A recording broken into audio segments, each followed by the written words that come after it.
গভীর সবুজ জঙ্গলের মাঝে ছিল এক ঝলমলে নীল ঝর্ণা। ঝর্ণার পানি পড়তো ঝরঝর শব্দ করে, যেন প্রকৃতির নিজের গান। এই ঝর্ণার পাশেই থাকতো তিন বন্ধু, গিটার ও আলা বিড়াল মিউ।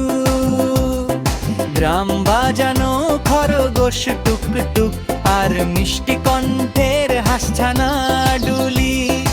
একদিন সকালে মিউ বলল, চলো বন্ধুরা আজ আমরা প্রকৃতির জন্য গান বানাই।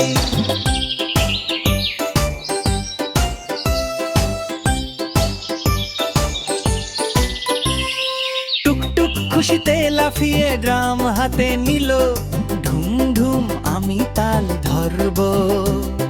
ডুলি জল ছিটিয়ে বলল, কুয়াক কুয়াক আমি সুরে সুরে গাইব। ঝর্ণার পাশে বসেই শুরু হলো তাদের সুরের খেলা। গিটার বলল টিং টিং, ড্রাম বলল ধাম ধাম, আর ডুলির কণ্ঠে ভেসে এলো মিষ্টি গান।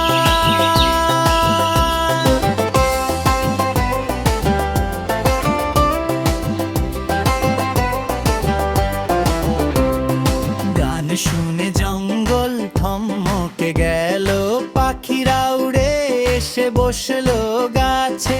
প্রজাপতিরা নাচতে লাগলো, আর ঝর্ণার পানি আরো জোরে গান ধরলো।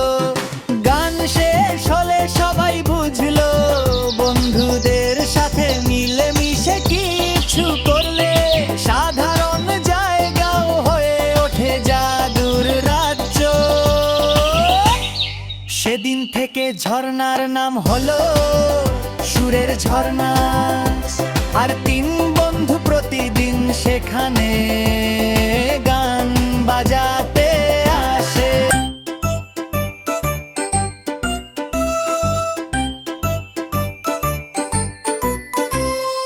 এক গভীর সবুজ জঙ্গলের মাঝে ছিল এক ঝলমলে নীল ঝর্ণা। ঝর্ণার পানি পড়তো ঝরঝর শব্দ করে, যেন প্রকৃতির নিজের গান। এই ঝর্ণার পাশেই থাকতো তিন বন্ধু, গিটার ও আলা বিড়াল মিউ।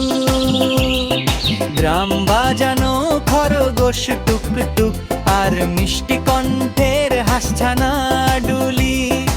একদিন সকালে মিউ বলল, চলো বন্ধুরা আজ আমরা প্রকৃতির জন্য গান বানাই।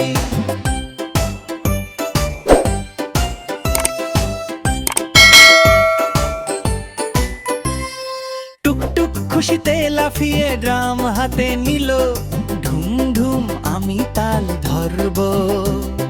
ডুলি জল ছিটিয়ে বলল, কুয়াক কুয়াক আমি সুরে সুরে গাইব। ঝর্ণার পাশে বসেই শুরু হলো তাদের সুরের খেলা। গিটার বলল টিং টিং, ড্রাম বলল ধাম ধাম, আর ডুলির কণ্ঠে ভেসে এলো মিষ্টি গান।